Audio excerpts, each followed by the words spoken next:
రాజకీయాల్లో ఎప్పుడేం జరుగుతుందో అస్సలు ఊహించలేం. వైకుంఠపాళిలా నిచ్చెన ఎక్కేదెప్పుడో పాము మింగేదెప్పుడో అర్థం కాదు. సేమ్ టు సేమ్ ఏపీలో ఆ నాయకురాలు కూడా అలాంటి డక్కాముక్కీలే తిన్నారు.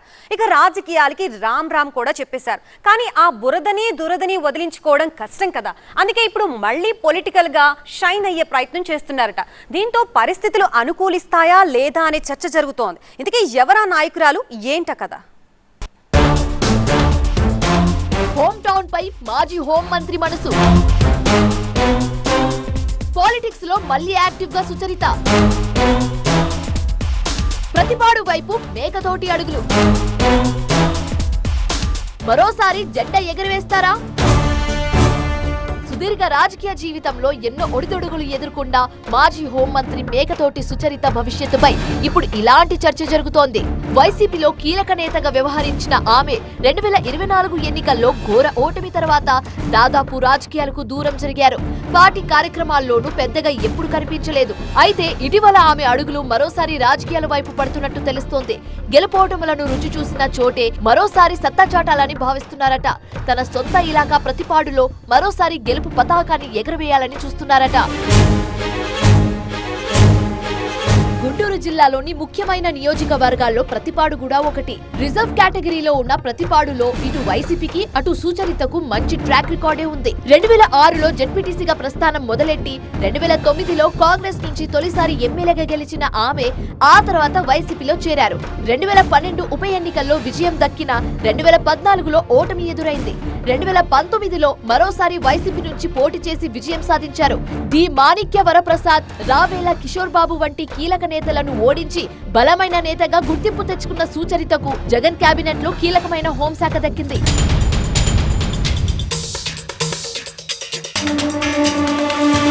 2024 ఎన్నికలకు ముందు ఏర్పడిన అనూహ్య పరిణామాలు సుచరిత పొలిటికల్ కెరియర్ ను డైలమాలో పడేశాయి. మంత్రివర్గ విస్తరణలో భాగంగా హోంమంత్రిగా ఉన్న సుచరితను తప్పించారు. దీంతో ఆమె తీవ్ర ఆవేదనకు లోనయ్యారు. ఒకానొక దశలో ఎమ్మెల్యే పదవికి రిజైన్ చేసేందుకు సిద్ధపడ్డారు. ఆ తర్వాత పార్టీ అధిష్టానం జిల్లా అధ్యక్ష బాధ్యతలు అప్పగించింది. అయితే సరిగ్గా ఎన్నికలకు ముందు మార్పులు చేర్పుల్లో భాగంగా ఇంకో షాక్ ఇచ్చింది హైకమాండ్. సుచరితను ప్రతిపాడు నుంచి తాడికొండకు ట్రాన్స్ఫర్ చేసింది. అలా వెళ్లడం ఇష్టం లేకపోయినా హైకమాండ్ ఆదేశాలతో వెళ్లక తప్పలేదు. దీంతో ఎన్నికల్లో సుచరితకు ఓటమి తప్పలేదు. ఇక అప్పటి నుంచి రాజకీయాలకు దూరంగా ఉంటున్నారు.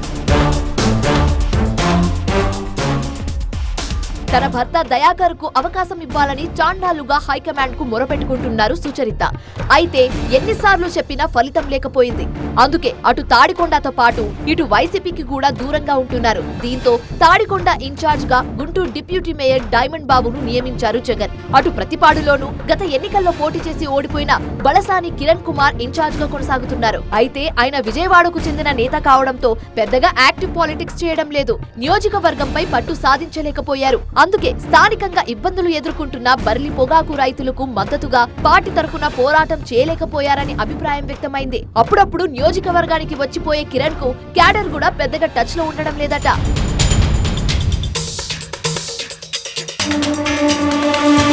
ప్రతిపాడులో ప్రస్తుత పార్టీ పరిస్థితిని తనకు అనుకూలంగా మలుచుకునే పనిలో ఉన్నారట సుచరిత.